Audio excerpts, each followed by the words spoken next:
I'm going to share with you 3 popular knives that I do not like and 3 better alternatives. Let's get into it.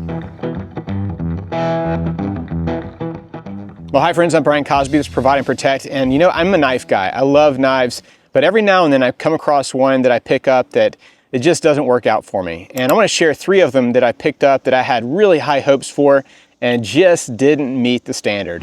And the first one is this Steel SK5, very popular knife. They call this a survival rescue knife.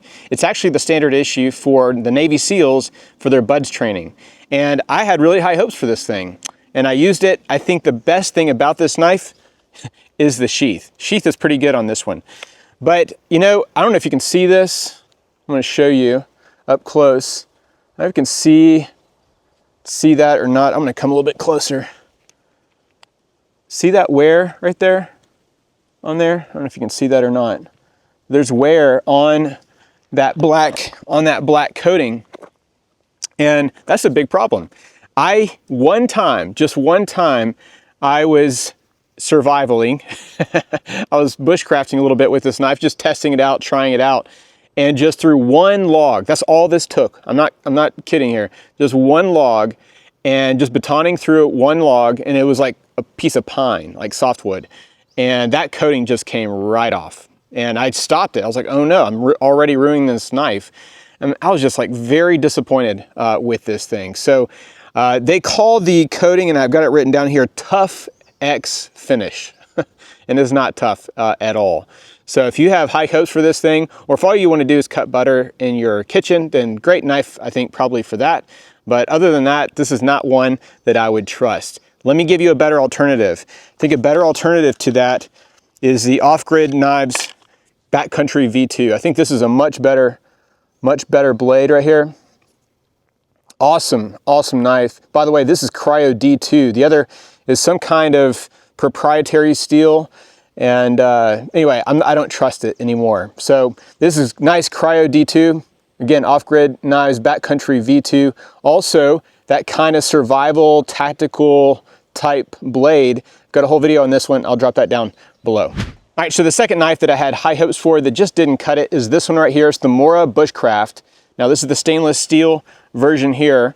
And this is meant to be your kind of wilderness bushcrafting knife. And again, this also has a pretty decent sheath. However, it is kind of that hard, normal Mora sheath. And it does have a fire starter. It does have a somewhat of a of a sharpener, you know, diamond sharpener on the side. So this is okay. Nothing really wrong with the sheath. It fits in there just fine, all that. The issue I have with this for a bushcraft kind of survival knife is it's not full tang. It's not full tang. And I've seen a number of videos of people breaking these knives. Now, I know they're also very, very strong. And I've seen a lot of people, you know, do pull-ups, you know, somehow wedge these in something and do pull-ups or something with them.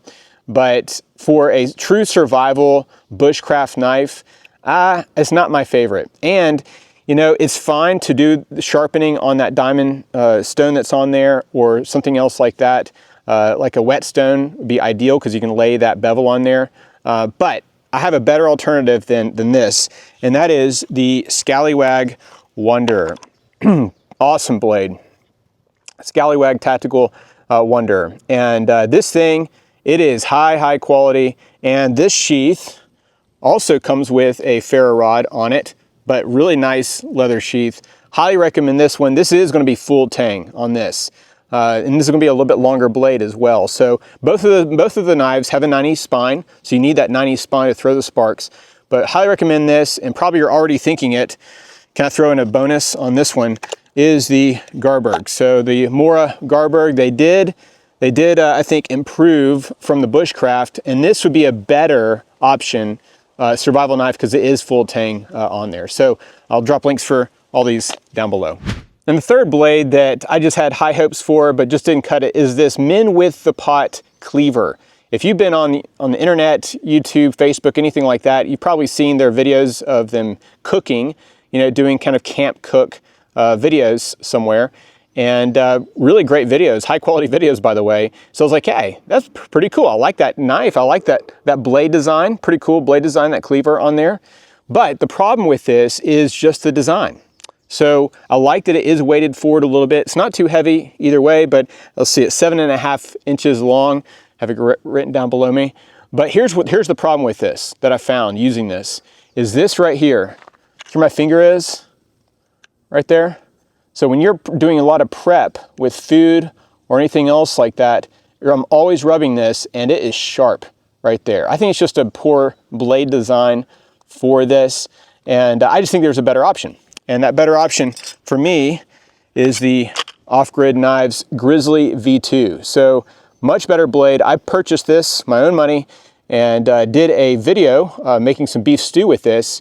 And I loved it so much. I contacted him, just said, hey guys, just really appreciate your knives. I didn't ask for anything, nothing like that. Just said, I really appreciate your knife. And this is much better feel in the hand, ergonomic, nice choil, and is chamfered as well. So just I think a much better blade. So if you want to pick up a chef's knife, I wouldn't go with the Min with the pot version.